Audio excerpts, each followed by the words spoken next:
एक बार की बात है। महात्मा बुद्ध के शिष्य आनंद कहीं जा रहे थे। रास्ते में उन्होंने देखा कि एक अधेड़ व्यक्ति एक चट्टान पर बैठा रो रहा है। वे उसके पास गए और बोले, क्या बात है वत्स, तुम कौन हो और क्यों रो रहे हो? आनंद की बात सुनकर उस व्यक्ति की सिसकियां थम गईं। वह अपने आंसू पोंछता हुआ बोला, मैं पास के गांव का रहने वाला एक बदनसीब व्यापारी हूं। मैं जो भी काम करता हूं वह बिगड़ जाता है। व्यापार के चक्कर में मैंने अपनी पत्नी के गहने गंवा दिए, मैंने अपने परिवार को भी खो दिया, यहां तक कि मेरा घर भी गिरवी पड़ा है। मुझे तो लगता है कि मैं किसी काम का नहीं हूं, मेरी किस्मत ही खराब है। उसकी बात सुनकर आनंद बोले, तुमसे किसने कहा वत्स कि तुम्हारी किस्मत खराब है? जरा मैं भी तो जानूं कि तुम्हारी किस्मत में क्या खराबी है। वह व्यक्ति बोला, पहले मैं खेती करता था, पर हर साल उसमें घाटा होता था। कभी सूखा पड़ जाता तो कभी ज्यादा बारिश के कारण फसल बर्बाद हो जाती। इससे परेशान होकर मैंने व्यापार करने का निश्चय किया। मैंने पत्नी के गहने बेचकर अपना व्यापार शुरू किया, लेकिन मेरा व्यापार नहीं चला। शुरू में परिवार वालों ने मेरा साथ दिया, लेकिन जैसे जैसे मुझे नुकसान होने लगा, मेरे परिवार वाले भी मुझसे दूर हो गए। मैं यह सब उनके लिए ही कर रहा था, लेकिन अब वे लोग मुझे देखकर नजरें फेर लेते हैं और मुझे ही मेरे परिवार की दुर्दशा का जिम्मेदार ठहराते हैं। उस व्यक्ति ने एक लंबी सी सांस ली और फिर बोला, मेरा एक मित्र है, उसने भी मेरे साथ अपना व्यापार शुरू किया था।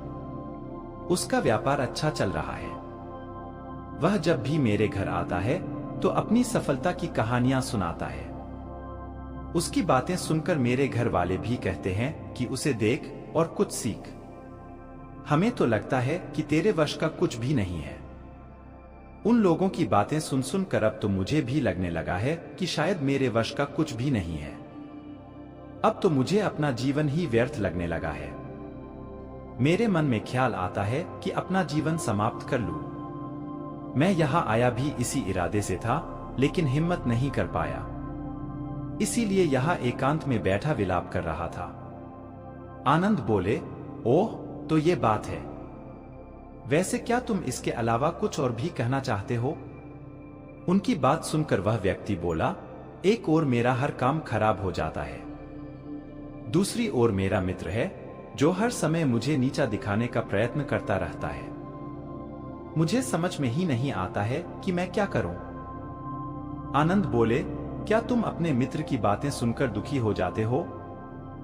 हां, मैं उसकी बातें सुनकर स्वयं दुखी हो जाता हूं, उस व्यक्ति ने जवाब दिया। आनंद ने पूछा, तुम्हें किस बात का दुख होता है? अपने असफल होने का या फिर मित्र के सफल होने का? उनका सवाल सुनकर वह व्यक्ति एक पल के लिए सोच में पड़ गया। फिर वह बोला, अगर सच कहूं तो मुझे अपने असफल होने का उतना दुख नहीं होता है जितना कि मित्र के सफल होने का होता है। अर्थात यदि तुम्हारा मित्र असफल हो जाए तो तुम्हें खुशी होगी? आनंद ने प्रश्न किया। वह व्यक्ति बोला, हां, मुझे बहुत खुशी होगी। इसका मतलब है कि तुम्हारी खुशी तुम्हारे मित्र पर निर्भर है। आनंद बोले, अगर वह चाहे तो तुम्हें खुश कर सकता है, और अगर वह चाहे तो तुम्हें दुखी कर सकता है। तुम स्वयं से न तो खुश हो सकते हो और न ही दुखी हो सकते हो, अर्थात तुम अपने मित्र के गुलाम हो गए हो, इसलिए तुम्हारा कुछ नहीं हो सकता। ऐसा न कहे मेहतमन, उस व्यक्ति ने हाथ जोड़ दिए, आपकी बातें सुनकर मुझे कुछ आशा बंध रही है। आनंद बोले, जब हम किसी से आशा बांध लेते हैं तो उस पर निर्भर हो जाते हैं। ऐसे में हमारी खुशी और दुख भी उस पर निर्भर करने लगता है। इससे बेहतर है कि तुम अपने आप से आशा बांधो। जब तुम ऐसा करोगे, साथ ही पूरे जतन से काम करोगे, तो तुम्हें सफलता अवश्य प्राप्त होगी। कहते हुए आनंद ने एक पल के लिए उस व्यक्ति की ओर देखा, फिर अपनी बात आगे बढ़ाई। तुम्हें लगता है कि तुम्हारा मित्र तुम्हें दुखी करने आता है, पर अगर विचार करो तो वह बातें तो सच्ची ही कहता है। वह अपने संघर्ष और अनुभव की बातें बताता है। तुम उन बातों से बहुत कुछ सीख सकते हो। तुम्हें इसके लिए उसका धन्यवाद करना चाहिए कि तुम्हें घर बैठे कुछ अनुभव मिल रहे हैं। तुम उन अनुभवों का लाभ उठाओ, नई शुरुआत करो, कर्म करते जाओ, हार मत मानो, एक दिन तुम्हें सफलता अवश्य मिलेगी। आज तुम जिसे अपना बुरा वक्त या बुरी किस्मत कह रहे हो, एक दिन यह बदल जाएगी। इसी के साथ तुम्हारे विचार भी बदल जाएंगे। और देखना, जब तुम्हारा अच्छा वक्त शुरू होगा, तब तुम्हारा मित्र भी तुम्हें अपनी सफलताओं की कहानियां नहीं सुनाएगा, तब वह अपनी असफलताओं की बातें बताएगा, ताकि तुम उसकी बातें सुनकर भ्रमित हो जाओ, तुम्हारा आत्मविश्वास हिल जाए और तुम गलत निर्णय ले सको। लेकिन उस समय भी तुम्हें अपनी बुद्धि का प्रयोग करना होगा। तुम्हारा मित्र जैसे आज तुम्हें दुखी करने आता है, उसी तरह उस समय भी वह तुम्हें दुखी करने आएगा। क्योंकि जिस तरह उसे दुखी देखकर तुम्हें मजा आता है, उसी तरह उसे भी तुम्हें दुखी देखने में उतना ही मजा आता है। वह व्यक्ति बोला, आपने सही कहा, लेकिन मेरा सबसे बड़ा दुख यह है कि मेरे परिवार के लोग भी इसमें शामिल हैं। वास्तव में मैं तो अपने परिवार के लिए अच्छा करना चाहता था, लेकिन वे लोग भी मेरी बात नहीं समझते हैं। वे भी मुझे गलत कहते हैं और अब तो वे मेरे साथ भी नहीं हैं। आनंद बोले, मैं सब समझ गया। तुम सांत्वना चाहते हो। वास्तव में इस दुनिया में सभी लोग सांत्वना ही चाहते हैं। हम चाहते हैं कि हम जब भी कुछ करें तो लोग हमारी प्रशंसा करें, लेकिन आमतौर से ऐसा नहीं होता है, इसलिए हम दुखी हो जाते हैं। हमें लगता है कि हमारे मित्र, परिवार वाले सब मतलबी हैं। लेकिन तुम अगर किसी को अपना परिवार मानते हो और उसके लिए कुछ करना भी चाहते हो, तो तुम्हें ऐसा क्यों लगता है कि तुम दूसरों के लिए कुछ कर रहे हो? वास्तव में तुम अपनी खुशी के लिए कर रहे हो। इसलिए परिवार के लिए कुछ करना वास्तव में अपने लिए ही करना होता है। लेकिन अगर ऐसा करते समय तुम्हें लगता है कि तुम दूसरों के लिए कर रहे हो, तो तुम दुखी रहोगे। और अगर तुम्हें लगता है कि तुम अपने लिए कर रहे हो, तो तुम खुश रहोगे। क्योंकि जब तुम अपने लिए कुछ अच्छा करते हो या करना चाहते हो, तब तुम्हें सांत्वना की जरूरत नहीं पड़ती है। आनंद की बातें सुनकर उस व्यक्ति के चेहरे के भाव बदल गए। वह बोला, आप सही कह रहे हैं, मैं समझ गया हूं। अब तक मेरी किस्मत खराब इसलिए थी क्योंकि वह दूसरों के हाथ में थी। अब मैं अपनी किस्मत को अपने हाथ में रखूंगा। मैं फिर से प्रयत्न करूंगा, पूरे मन से काम करूंगा और जब तक सफलता नहीं मिल जाती, चैन से नहीं बैठूंगा।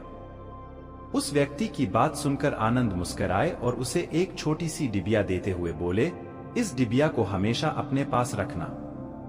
इसमें एक ऐसा राज है जो तुम्हें बड़े से बड़े दुख से भी बाहर निकाल लेगा। लेकिन इसे तभी खोलना जब तुम्हारे जीवन में कोई रास्ता न सुझाई दे और तुम्हें लगे कि सब व्यर्थ है। यह दुनिया व्यर्थ है और यहां रहना भी व्यर्थ है। उस व्यक्ति ने आनंद को धन्यवाद दिया और डिबिया को लेकर चला गया।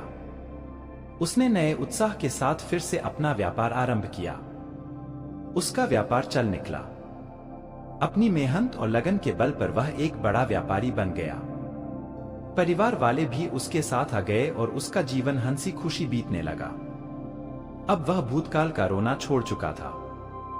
वह भविष्यकाल की भी चिंता नहीं करता था, बस अपने वर्तमान को संवारने में लगा रहता था। और जो कुछ भी वह करता था, वह अपने लिए करता था, अपनों के लिए करता था। इसलिए वह प्रसन्न था। उसके जीवन में अब कोई दुख नहीं था। लेकिन वक्त हमेशा एक जैसा नहीं रहता है, वह बदलता रहता है। उसके जीवन में भी बदलाव आया। एक दिन उसके राज्य पर पड़ोसी राजा ने चढ़ाई कर दी। उसने इस राज्य पर अपना कब्जा कर लिया।